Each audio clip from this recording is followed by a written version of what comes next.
ঘোষণা দেয়া হলো মক্কায়, মুহাম্মদের মাথা কেটে এনে দিলে এত এত স্বর্ণ মুদ্রা দেয়া হবে। ওমরে ফারুক রাজি হয়ে গেলেন। নাঙ্গা তলোয়ার নিয়ে বিশ্বনবীর মাথা কাটার জন্য ছুটলেন। নাউজুবিল্লাহ পড়বেন না? বনু জাহরা গোত্রের এক লোক বলে, আইনা ইয়া আমার, কই যাও? মুহাম্মদের মাথা কাটতে যাই। আরে মুহাম্মদের মাথা কাটতে যাও? তোমার বোন ফাতিমা বিনতে খাত্তাব আর তোমার বোন জামাই সাঈদ কদ সাবা, এরা তো ধর্ম ত্যাগ করে ফেলছে। এটা তো আমাদের ধর্ম ত্যাগ করে মুহাম্মদের ফলোয়ার হয়ে গেছে। আগে ওমর ঘর সামলাও, পরে মুহাম্মদের মাথা কাটতে চেও। ওমরে ফারুক অবাক হয়ে গেলেন।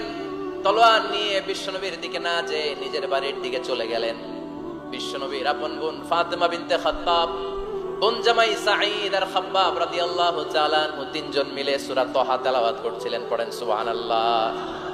মক্কায় লুকিয়ে লুকিয়ে দাওয়াত হতো। খাব্বাব রাদিয়াল্লাহু তাআলা আনহু একটা চামড়ার ফলক